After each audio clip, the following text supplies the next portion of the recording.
Chapter 5. The Grand Inquisitor. Even this must have a preface, that is, a literary preface, laughed Ivan, and I'm a poor hand at making one.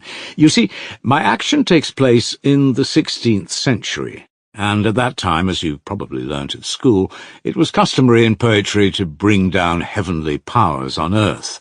Not to speak of Dante. In France, clerks, as well as the monks in the monasteries, used to give regular performances in which the Madonna, the saints, the angels, Christ and God himself were brought on the stage. In those days it was done in all simplicity. In Victor Hugo's Notre-Dame de Paris, an edifying and gratuitous spectacle was provided for the people in the Hôtel de Ville of Paris in the reign of Louis XI in honour of the birth of the Dauphin. It was called Le Bon Jugement de la Très Sainte et Gracieuse Vierge Marie, and she appears herself on the stage and pronounces her bon jugement. Similar plays, chiefly from the Old Testament, were occasionally performed in Moscow too, up to the times of Peter the Great. But besides plays, there were all sorts of legends and ballads scattered about the world, in which the saints and angels and all the powers of heaven took part when required. In our monasteries, the monks busied themselves in translating, copying, and even composing such poems, and even under the Tartars. There is, for instance, one such poem, of course from the Greek, The Wanderings of Our Lady Through Hell, with descriptions as bold as Dante's. Our Lady visits hell, and the Archangel Michael leads her through the torments. She sees the sinners and their punishment. There she sees, among others, one noteworthy set of sinners in a burning lake. Some of them sink to the bottom of the lake so that they can't swim out, and these God forgets, an expression of extraordinary depth and force. And so Our Lady, shocked and weeping, falls before the throne of God and begs for mercy for all in hell, for all she has seen there indiscriminately. Her conversation with God is immensely interesting. She beseeches him, she will not desist, and when God points to the hands and feet of her Son, nailed to the cross, and asks, "How can I forgive his tormentors?" she bids all the saints, all the martyrs, all the angels and archangels to fall down with her and pray for mercy on all without distinction. It ends by her winning from God a respite of suffering every year from Good Friday till Trinity Day, and the sinners at once raise a cry of thankfulness from hell, chanting, "Thou art just, O Lord, in this judgment." Well, my poem would have been of that kind if it had appeared at that time. He comes on the scene in my poem, but he says nothing, only appears and passes on. 15 centuries have passed since he promised to come in his glory, 15 centuries since his prophet wrote, "Behold, I come quickly." Of that day and that hour knoweth no man, neither the Son, but the Father, as he himself predicted on earth. But humanity awaits him with the same faith and with the same love. Oh, with greater faith, for it is 15 centuries since man has ceased to see signs from heaven. No signs from heaven come today, to add to what the heart doth say. There was nothing left but faith in what the heart doth say. It is true there were many miracles in those days. There were saints who performed miraculous cures. Some holy people, according to their biographies, were visited by the Queen of Heaven herself. But the devil did not slumber, and doubts were already arising among men of the truth of these miracles. And just then there appeared in the north of Germany a terrible new heresy. A huge star, like to a torch, that is, to a church, fell on the sources of the waters, and they became bitter. These heretics began blasphemously denying miracles, but those who remained faithful were all the more ardent in their faith. The tears of humanity rose up to him as before, awaited his coming, loved him, hoped for him, yearned to suffer and die for him as before. And so many ages mankind had prayed with faith and fervour, "O Lord our God, hasten thy coming." So many ages called upon him, that in his infinite mercy he deigned to come down to his servants. Before that day he had come down, he had visited some holy men, martyrs and hermits, as is written in their lives. Among us, Tuchev, with absolute faith in the truth of his words, bore witness that, bearing the cross in slavish dress, weary and worn the heavenly king, our mother Russia came to bless, and through our land went wandering, and that certainly was so, I assure you. And, behold, he deigned to appear for a moment to the people, to the tortured, suffering people, sunk in iniquity, but loving him like children. My story is laid in Spain, in Seville, in the most terrible time of the Inquisition, when fires were lighted every day to the glory of God, and, in the splendid auto de fe, the wicked heretics were burnt.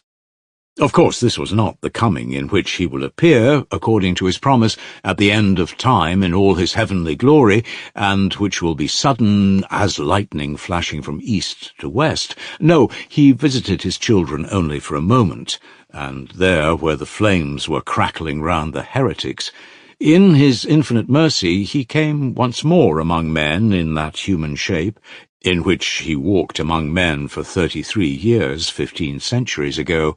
He came down to the hot pavements of the southern town, in which, on the day before, almost 100 heretics had, ad majorem gloriam Dei, been burnt by the cardinal, the Grand Inquisitor, in a magnificent auto de fe, in the presence of the king, the court, the knights, the cardinals, the most charming ladies of the court, and the whole population of Seville. He came softly, unobserved, and yet, strange to say, everyone recognized him. That might be one of the best passages in the poem. I mean, why they recognized him. The people are irresistibly drawn to him. They surround him. They flock about him, follow him. He moves silently in their midst with a gentle smile of infinite compassion. The sun of love burns in his heart, and power shines from his eyes, and their radiance, shed on the people, stirs their hearts with responsive love. He holds out his hands to them, blesses them, and a healing virtue comes from contact with him, even with his garments. An old man in the crowd, blind from childhood, cries out, "O Lord, heal me, and I shall see thee," and, as it were, scales fall from his eyes, and the blind man sees him. The crowd weeps and kisses the earth under his feet. Children throw flowers before him, sing and cry Hosanna. "It is he," they repeat. "It must be he. It can be no one but him." He stops at the steps of the Seville Cathedral at the moment when the weeping mourners are bringing in a little open white coffin. In it lies a child of 7, the only daughter of a prominent citizen. The dead child lies hidden in flowers. "He will raise your child," the crowd shouts to the weeping mother. The priest, coming to meet the coffin, looks perplexed and frowns, but the mother of the dead child throws herself at his feet with a wail.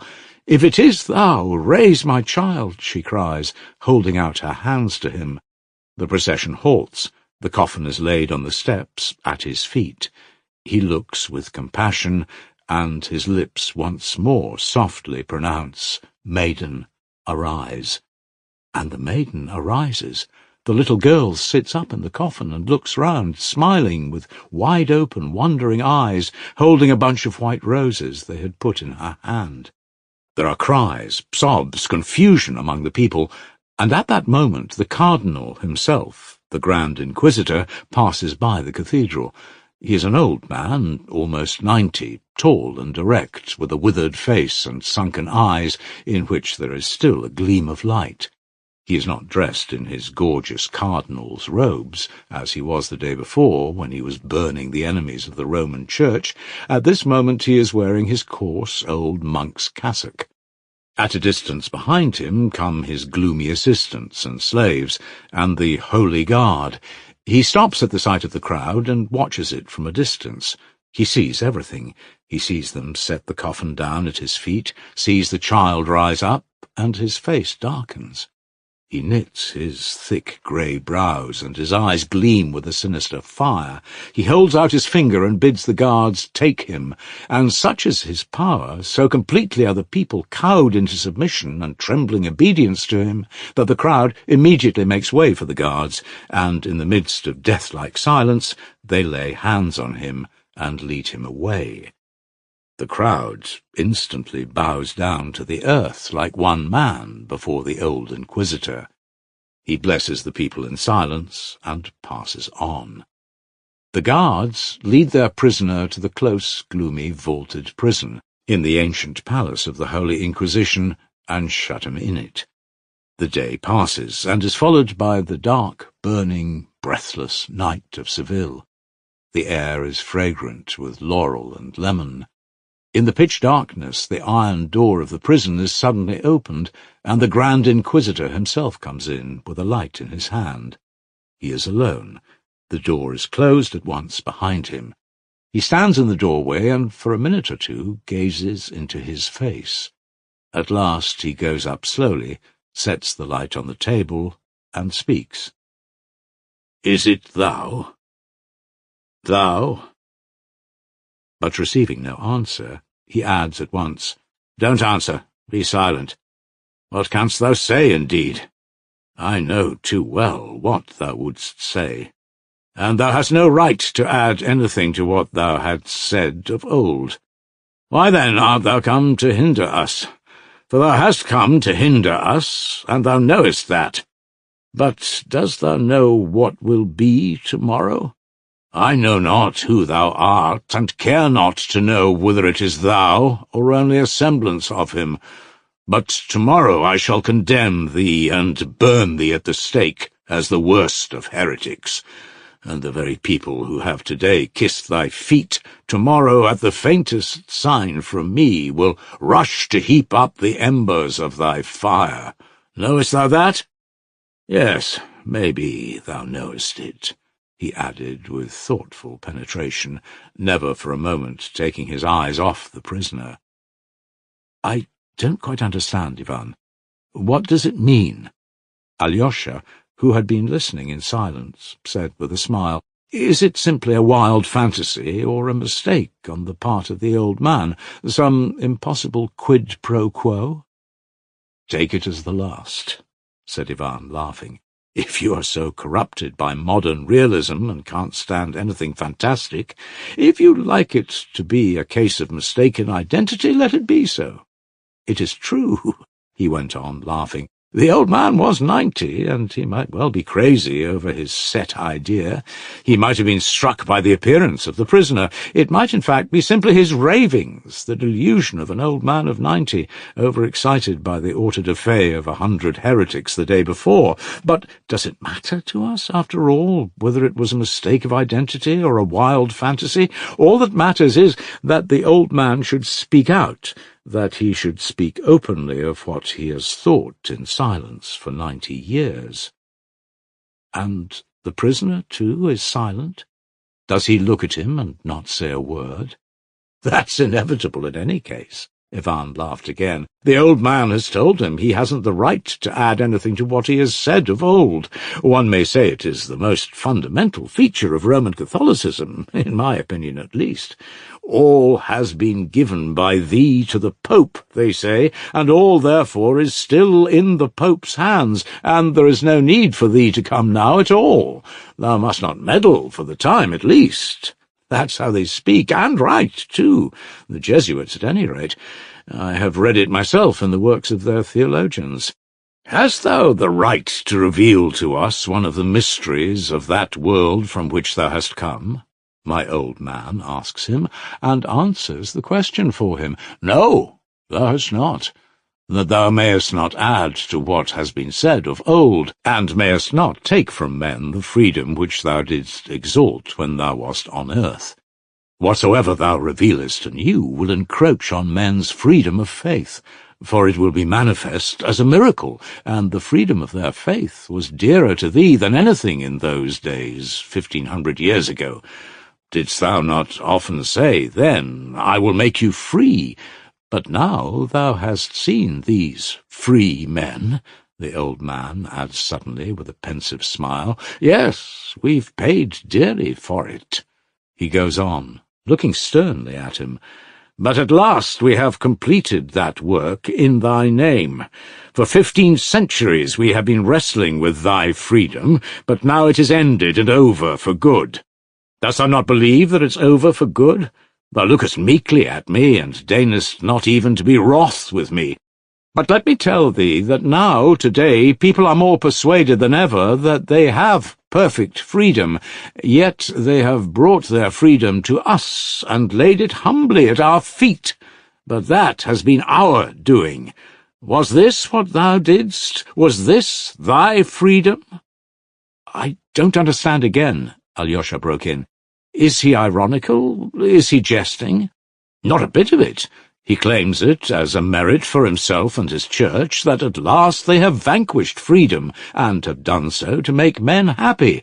For now, he is speaking of the Inquisition, of course, for the first time it has become possible to think of the happiness of men. Man was created a rebel, and how can rebels be happy? Thou wast warned, he says to him. Thou hast had no lack of admonitions and warnings, but thou didst not listen to those warnings. Thou didst reject the only way by which men might be made happy. But, fortunately, departing, thou didst hand on the work to us. Thou hast promised, thou hast established by thy word, thou hast given to us the right to bind and to unbind, and now, of course, thou canst not think of taking it away. Why, then, hast thou come to hinder us? And what's the meaning of no lack of admonitions and warnings? Asked Alyosha. Why, that's the chief part of what the old man must say. The wise and dread spirit, the spirit of self-destruction and non-existence, the old man goes on, great spirit talked with thee in the wilderness, and we are told in the books that he tempted thee. Is that so? And could anything truer be said than what he revealed to thee in 3 questions, and what thou didst reject, and what in the books is called the temptation? And yet, if there has ever been on earth a real stupendous miracle, it took place on that day, on the day of the 3 temptations. The statement of those 3 questions was itself the miracle. If it were possible to imagine simply, for the sake of argument, that those 3 questions of the dread spirit had perished utterly from the books, and that we had to restore them, and to invent them anew, and to do so had gathered together all the wise men of the earth, rulers, chief priests, learned men, philosophers, poets, and had set them the task to invent 3 questions, such as would not only fit the occasion, but express in 3 words, 3 human phrases, the whole future history of the world and of humanity, dost thou believe that all the wisdom of the earth united could have invented anything in depth and force equal to the 3 questions which were actually put to thee then by the wise and mighty spirit in the wilderness? From those questions alone, from the miracle of their statement, we can see that we have here to do not with the fleeting human intelligence, but with the absolute and eternal. For in those 3 questions, the whole subsequent history of mankind is, as it were, brought together into one whole and foretold, and in them are united all the unsolved historical contradictions of human nature. At the time it could not be so clear, since the future was unknown, but now that 1500 years have passed, we see that everything in those 3 questions was so justly divined and foretold, and has been so truly fulfilled, that nothing can be added to them or taken from them. Judge thyself, who was right, thou or he who questioned thee then? Remember the first question. Its meaning, in other words, was this: Thou wouldst go into the world, and art going with empty hands, with some promise of freedom which men in their simplicity and their natural unruliness cannot even understand, which they fear and dread, for nothing has ever been more insupportable for a man and a human society than freedom. But Seest thou these stones in this parched and barren wilderness? Turn them into bread, and mankind will run after thee like a flock of sheep, grateful and obedient, though forever trembling, lest thou withdraw thy hand and deny them thy bread. But thou wouldst not deprive man of freedom, and didst reject the offer, thinking, what is that freedom worth, if obedience is bought with bread? Thou didst reply that man lives not by bread alone. But dost thou know that for the sake of that earthly bread, the spirit of the earth will rise up against thee, and will strive with thee and overcome thee, and all will follow him, crying, who can compare with this beast? He has given us fire from heaven. Dost thou know that the ages will pass, and humanity will proclaim by the lips of their sages that there is no crime, and therefore no sin, there is only hunger? Feed men, and then ask of them virtue. That's what they'll write on the banner, which they will raise against thee, and with which they will destroy thy temple. Where thy temple stood will rise a new building, the terrible Tower of Babel will be built again, and though, like the one of old, it will not be finished, yet thou mightest have prevented that new tower, and have cut short the sufferings of men for 1,000 years. For they will come back to us after 1,000 years of agony with their tower. They will seek us again, hidden underground in the catacombs, for we shall be again persecuted and tortured. They will find us and cry to us, feed us, for those who have promised us fire from heaven haven't given it. And then we shall finish building their tower, for he finishes the building who feeds them, and we alone shall feed them in thy name, declaring falsely that it is in thy name. Oh, never, never can they feed themselves without us. No science will give them bread so long as they remain free. In the end they will lay their freedom at our feet and say to us, make us your slaves, but feed us. They will understand themselves at last that freedom and bread enough for all are inconceivable together, for never, never will they be able to share between them. They will be convinced, too, that they can never be free, for they are weak, vicious, worthless, and rebellious. Thou didst promise them the bread of heaven, but, I repeat again, can it compare with earthly bread in the eyes of the weak, ever sinful and ignoble race of man? And if for the sake of the bread of heaven thousands shall follow thee, what is to become of the millions and tens of thousands of millions of creatures who will not have the strength to forego the earthly bread for the sake of the heavenly? Or dost thou care only for the tens of thousands of the great and strong, while the millions, numerous as the sands of the sea, who are weak but love thee, must exist only for the sake of the great and strong? No, we care for the weak, too. They are sinful and rebellious, but in the end they, too, will become obedient. They will marvel at us and look on us as gods, because we are ready to endure the freedom which they have found so dreadful, and to rule over them. So awful it will seem to them to be free. But we shall tell them that we are thy servants, and rule them in thy name. We shall deceive them again, for we will not let thee come to us again. That deception will be our suffering, for we shall be forced to lie. This is the significance of the first question in the wilderness, and this is what thou hast rejected for the sake of that freedom which thou hast exalted above everything. Yet in this question lies hid the great secret of this world. Choosing bread, thou wouldst have satisfied the universal and everlasting craving of humanity to find someone to worship. So long as man remains free, he strives for nothing so incessantly and so painfully as to find someone to worship. But man seeks to worship what is established beyond dispute, so that all men would agree at once to worship it. For these pitiful creatures are concerned not only to find what one or the other can worship, but to find community of worship is the chief misery of every man individually and of all humanity from the beginning of time. For the sake of common worship, they've slain each other with the sword. They have set up gods and challenged one another. Put away your gods and come and worship ours, or we will kill you and your gods. And so it will be to the end of the world. Even when gods disappear from the earth, they will fall down before idols just the same. Thou didst know, thou couldst not but have known, this fundamental secret of human nature, but thou didst reject the one infallible banner which was offered thee to make all men bow down to thee alone, the banner of earthly bread.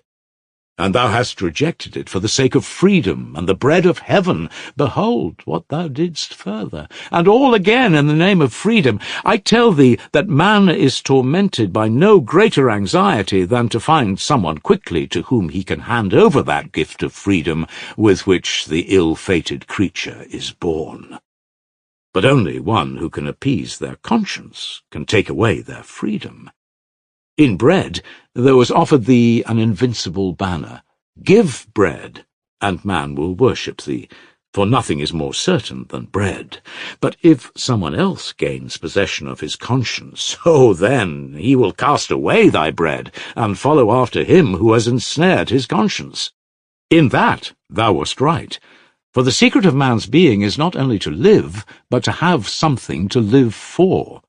Without a stable conception of the object of life, man would not consent to go on living, and would rather destroy himself than remain on earth, though he had bread in abundance. That is true. But what happened? Instead of taking men's freedom from them, thou didst make it greater than ever. Didst thou forget that man prefers peace, and even death, to freedom of choice in the knowledge of good and evil? Nothing is more seductive for man than his freedom of conscience, but nothing is a greater cause of suffering. And behold, instead of giving a firm foundation for setting the conscience of man at rest forever, thou didst choose all that is exceptional, vague, and enigmatic. Thou didst choose what was utterly beyond the strength of men, acting as though thou didst not love them at all, thou who didst come to give thy life for them.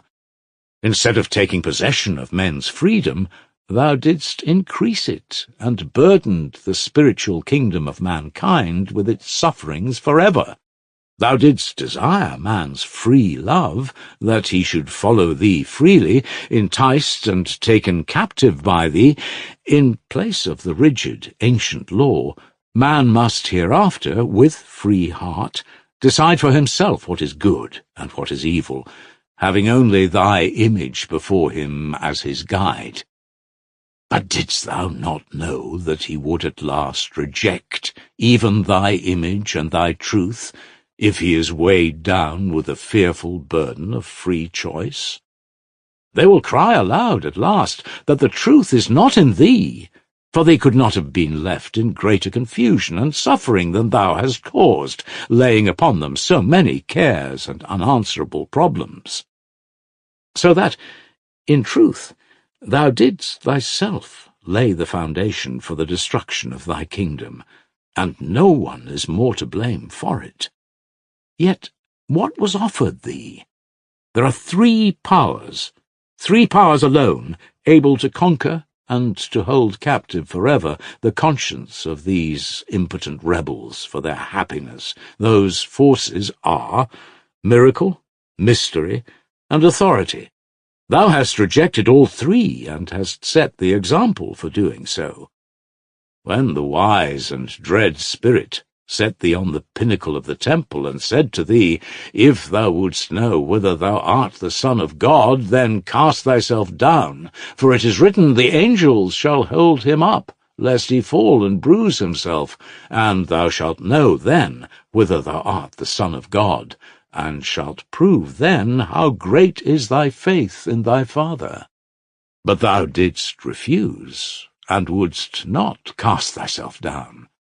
Oh, of course, thou didst proudly and well, like God, but the weak, unruly race of men, are they gods? Oh, thou didst know then that in taking one step, in making one movement to cast thyself down, thou wouldst be tempting God and have lost all thy faith in him, and wouldst have been dashed to pieces against that earth which thou didst come to save, and the wise spirit that tempted thee would have rejoiced. But I ask again, are there many like thee? And couldst thou believe for one moment that men, too, could face such a temptation? Is the nature of men such that they can reject miracle, and at the great moments of their life, the moments of their deepest, most agonizing spiritual difficulties, cling only to the free verdict of the heart? Oh, thou didst know that thy deed would be recorded in books, would be handed down to remote times and the utmost ends of the earth, and thou didst hope that man, following thee, would cling to God and not ask for a miracle. But thou didst not know that when man rejects miracle, he rejects God too, for man seeks not so much God as the miraculous. And as man cannot bear to be without the miraculous, he will create new miracles of his own for himself, and will worship deeds of sorcery and witchcraft, though he might be 100 times over a rebel, heretic, and infidel. Thou didst not come down from the cross when they shouted to thee, mocking and reviling thee, "Come down from the cross, and we will believe that thou art he."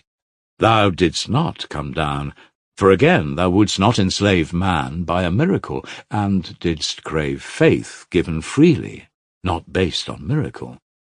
Thou didst crave for free love, and not the base raptures of the slave before the might that has overawed him forever. But thou didst think too highly of men therein, for they are slaves, of course, though rebellious by nature. Look round and judge. 15 centuries have passed. Look upon them. Whom hast thou raised up to thyself? I swear, man is weaker and baser by nature than thou hast believed him. Can he do what thou didst? By showing him so much respect, thou didst, as it were, cease to feel for him, for thou didst ask far too much from him. Thou who hast loved him more than thyself. Respecting him less, thou wouldst have asked less of him. That would have been more like love, for his burden would have been lighter. He is weak and vile. What though he is everywhere now rebelling against our power, and proud of his rebellion, it is the pride of a child and a schoolboy. They are little children, rioting and barring out the teacher at school. But their childish delight will end. It will cost them dear. Mankind as a whole has always striven to organize a universal state. There have been many great nations with great histories, but the more highly they were developed, the more unhappy they were, for they felt more acutely than other people the craving for worldwide union. The great conquerors, Timurs and Genghis Khans, whirled like hurricanes over the face of the earth, striving to subdue its people, and they too were but the unconscious expression of the same craving for universal unity. Hadst thou taken the world and Caesar's purple, thou wouldst have founded the universal state, and have given universal peace. For who can rule men if not he who holds their conscience and their bread in his hands? We have taken the sword of Caesar, and in taking it, of course, have rejected thee, and followed him. Oh, ages are yet to come of the confusion of free thought, of their science and cannibalism. For having begun to build their Tower of Babel without us, they will end, of course, with cannibalism. But then the beast will crawl to us and lick our feet, and spatter them with tears of blood. And we shall sit upon the beast and raise the cup, and on it will be written Mystery. But then, and only then, the reign of peace and happiness will come for men. Thou art proud of thine elect, but thou hast only the elect, while we give rest to all, and, besides, How many of those elect, those mighty ones who could become elect, have grown weary waiting for thee, and have transferred and will transfer the powers of their spirit and the warmth of their heart to the other camp, and end by raising their free banner against thee? Thou didst thyself lift up that banner, but with us all will be happy, and will no more rebel nor destroy one another, as under thy freedom. Oh, we shall persuade them that they will only become free when they renounce their freedom to us and submit to us. And shall we be right, or shall we be lying? They will be convinced that we are right, for they will remember the horrors of slavery and confusion to which thy freedom brought them.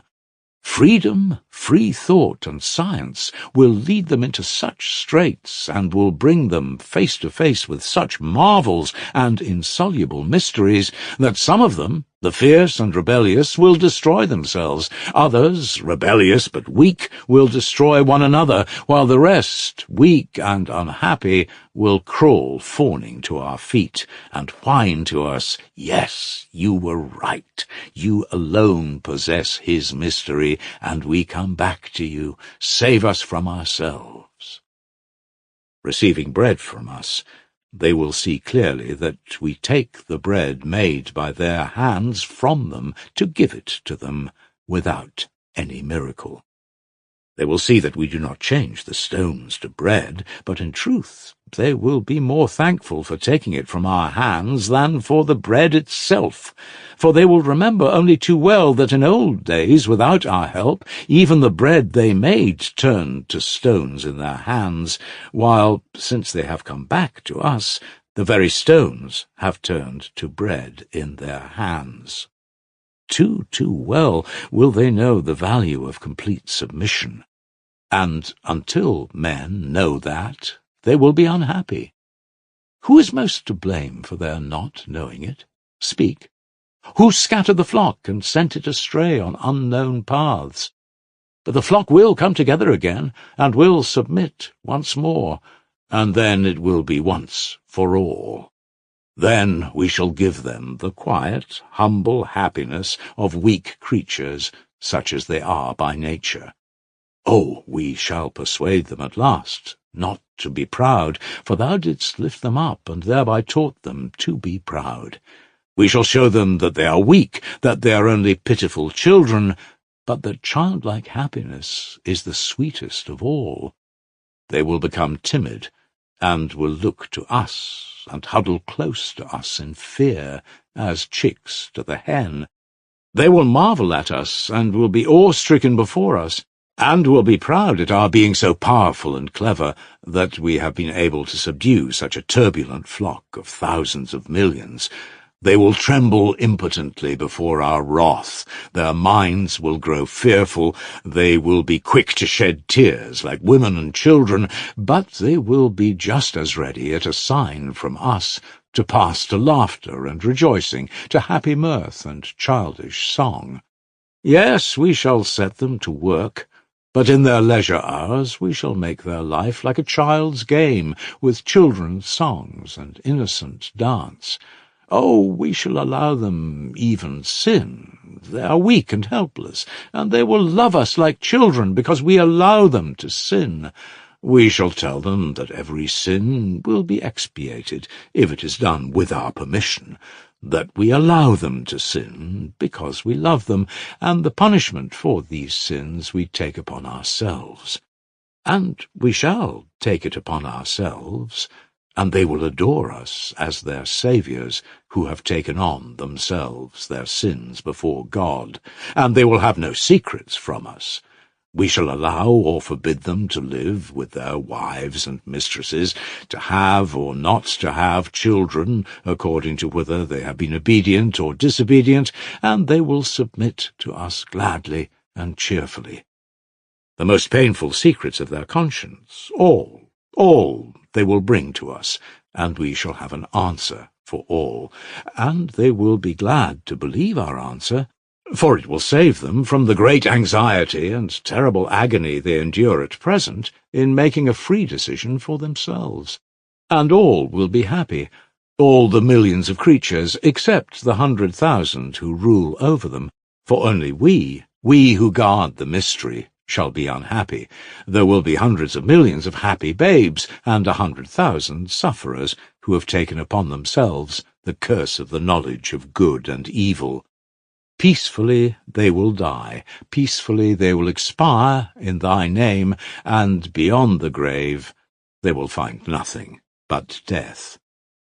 But we shall keep the secret, and for their happiness we shall allure them with the reward of heaven and eternity. Though if there were anything in the other world, it certainly would not be for such as they. It is prophesied that thou wilt come again in victory, thou wilt come with thy chosen, the proud and strong. But we will say that they have only saved themselves, but we have saved all. We are told that the harlot who sits upon the beast and holds in her hands the mystery shall be put to shame, that the weak will rise up again, and will rend her royal purple, and will strip naked her loathsome body. But then I will stand up and point out to thee the 1,000 millions of happy children who have known no sin, and we who have taken their sins upon us for their happiness will stand up before thee and say, Judge us, if thou canst, and darest. Know that I fear thee not. Know that I, too, have been in the wilderness. I, too, have lived on roots and locusts. I, too, prize the freedom with which thou hast blessed men. And I, too, was striving to stand among thy elect, among the strong and powerful, thirsting to make up the number. But I awakened, and would not serve madness. I turned back, and joined the ranks of those who have corrected thy work. I left the proud, and went back to the humble, for the happiness of the humble. What I say to thee will come to pass, and our dominion will be built up.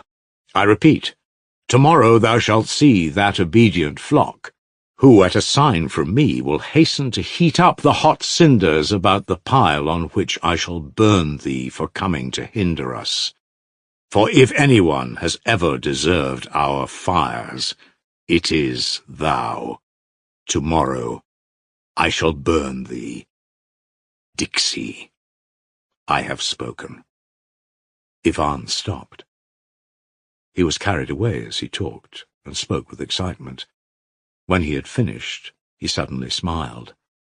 Alyosha had listened in silence. Towards the end he was greatly moved, and seemed several times on the point of interrupting, but restrained himself. Now his words came with a rush. "But that's absurd!" he cried, flushing. "Your poem is in praise of Jesus, not in blame of him, as you meant it to be, and who will believe you about freedom? Is that the way to understand it? That's not the idea of it in the Orthodox Church.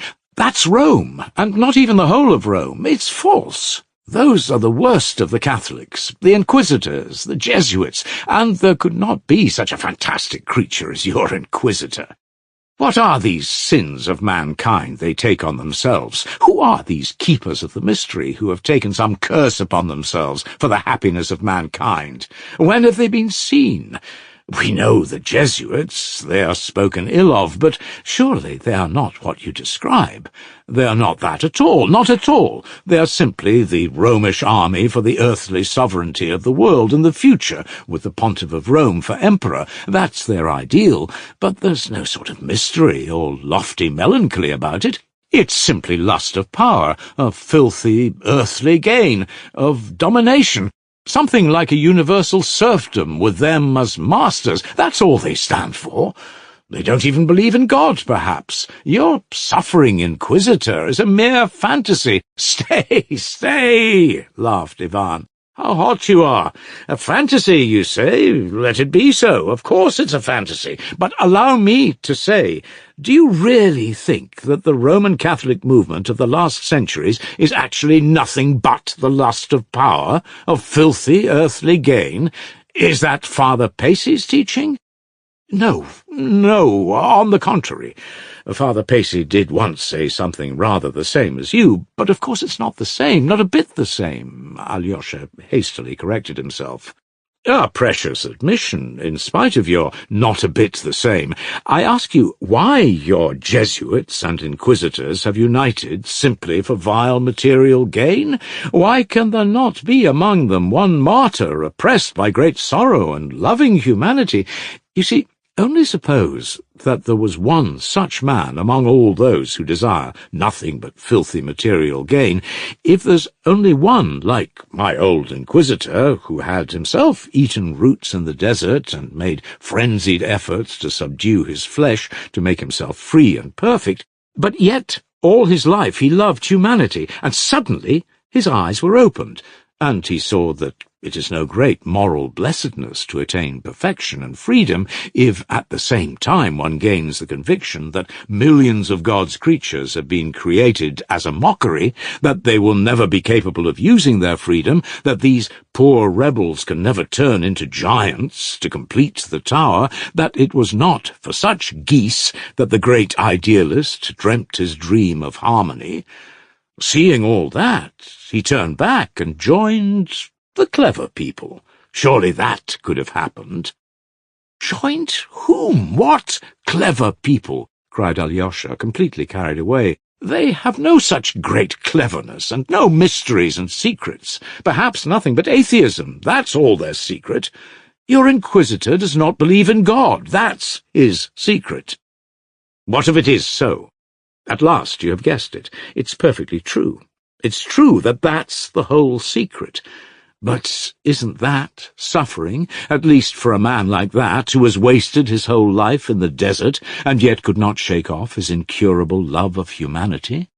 In his old age he reached the clear conviction that nothing but the advice of the great dread spirit could build up any tolerable sort of life for the feeble, unruly, incomplete, empirical creatures created in jest.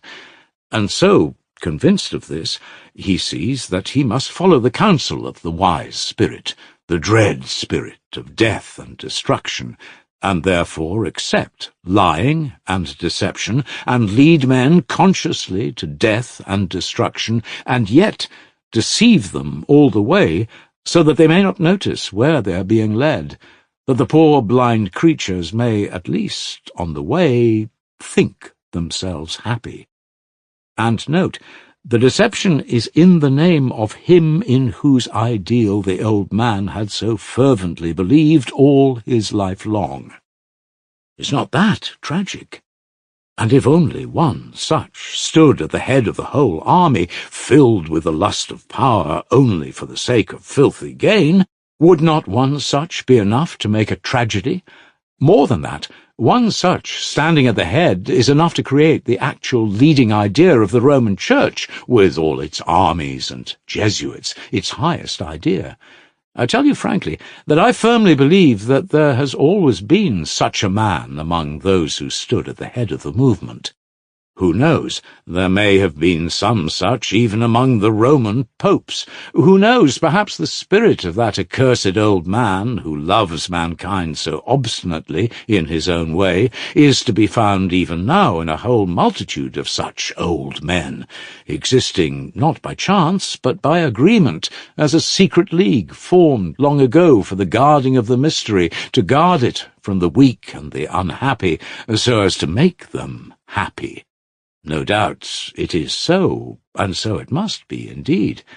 I fancy that even among the Masons there's something of the same mystery at the bottom, and that's why the Catholics so detest the Masons, as their rivals, breaking up the unity of the idea, while it is so essential that there should be one flock and one shepherd. But from the way I defend my idea, I might be an author impatient of your criticism. Enough of it. You are perhaps a Mason yourself, broke suddenly from Alyosha. You don't believe in God, he added, speaking this time very sorrowfully. He fancied, besides, that his brother was looking at him ironically. How does your poem end? He asked, suddenly looking down. Or was it the end? I meant to end it like this. When the Inquisitor ceased speaking, he waited some time for his prisoner to answer him. His silence weighed down upon him. He saw that the prisoner had listened intently all the time, looking gently in his face and evidently not wishing to reply. The old man longed for him to say something, however bitter and terrible, but he suddenly approached the old man in silence and softly kissed him on his bloodless, aged lips. That was all his answer. The old man shuddered. His lips moved. He went to the door, opened it, and said to him, "Go, and come no more. Come not at all. Never. Never." And he let him out into the dark alleys of the town. The prisoner went away. And the old man? The kiss glows in his heart, but the old man adheres to his idea. "And you with him? You too?" cried Alyosha mournfully. Ivan laughed. "Why, it's all nonsense, Alyosha. It's only a senseless poem of a senseless student who could never write 2 lines of verse. Why do you take it so seriously? Surely you don't suppose I'm going straight off to the Jesuits to join the men who are correcting his work? Good Lord, it's no business of mine. I told you, all I want is to live on to 30, and then dash the cup to the ground." "But the little sticky leaves, and the precious tombs, and the blue sky, and the woman you love, how will you live? How will you love them?" Alyosha cried sorrowfully. "With such a hell in your heart and your head, how can you? No, that's just what you are going away for, to join them. If not, you will kill yourself. You can't endure it." "There is a strength to endure everything," Ivan said with a cold smile. "The strength of the Karamazovs, the strength of the Karamazov baseness. To sink into debauchery, to stifle your soul with corruption, yes? Possibly even that. Only, perhaps, till I am 30. I shall escape it, and then how will you escape it? By what will you escape it? That's impossible with your ideas." "In the Karamazov way again." "Everything is lawful, you mean? Everything is lawful, is that it?" Ivan scowled, and all at once turned strangely pale. "Ah, you've caught up yesterday's phrase, which so offended Musov, and which Dmitri pounced upon so naively and paraphrased." He smiled queerly. "Yes, if you like. Everything is lawful. Since the word has been said, I won't deny it. And Mitya's version isn't bad." Alyosha looked at him in silence. "I thought that going away from here I have you, at least," Ivan said suddenly, with unexpected feeling. "But now I see that there is no place for me, even in your heart, my dear hermit. The formula, all is lawful, I won't renounce. Will you renounce me for that? Yes?" Alyosha got up, went to him, and softly kissed him on the lips. "That's plagiarism!" cried Ivan, highly delighted. "You stole that from my poem. Thank you, though. Get up, Alyosha. It's time we were going. Both of us." They went out, but stopped when they reached the entrance of the restaurant. "Listen, Alyosha," Ivan began in a resolute voice. "If I am really able to care for the sticky little leaves, I shall only love them remembering you. It's enough for me that you are somewhere here, and I shan't lose my desire for life yet. Is that enough for you? Take it as a declaration of love, if you like. And now you go to the right, and I to the left. And it's enough, do you hear? Enough." I mean, even if I don't go away tomorrow, I think I certainly shall go, and we meet again, don't say a word more on these subjects. I beg that particularly. And about Dmitri, too, I ask you specially, never speak to me again, he added, with sudden irritation. It's all exhausted. It has all been said, over and over again, hasn't it? And I'll make you one promise in return for it. When at 30 I want to dash the cup to the ground, wherever I may be, I'll come to have one more talk with you, even though it were from America. You can be sure of that. I'll come on purpose. It will be very interesting to have a look at you, to see what you'll be by that time. It's rather a solemn promise, you see, and we really may be parting for 7 years or 10. Come, go now to your pater Seraphicus. He is dying. If he dies without you, you will be angry with me for having kept you. Goodbye. Kiss me once more. That's right. Now go. Ivan turned suddenly and went his way without looking back. It was just as Dmitri had left Alyosha the day before, though the parting had been very different. The strange resemblance flashed like an arrow through Alyosha's mind in the distress and dejection of that moment. He waited a little, looking after his brother. He suddenly noticed that Ivan swayed as he walked, and that his right shoulder looked lower than his left. He had never noticed it before. But all at once he turned too, and almost ran to the monastery. It was nearly dark, and he felt almost frightened. Something new was growing up in him for which he could not account. The wind had risen again, as on the previous evening, and the ancient pines murmured gloomily about him when he entered the hermitage copse. He almost ran. Pater Seraphicus. He got that name from somewhere.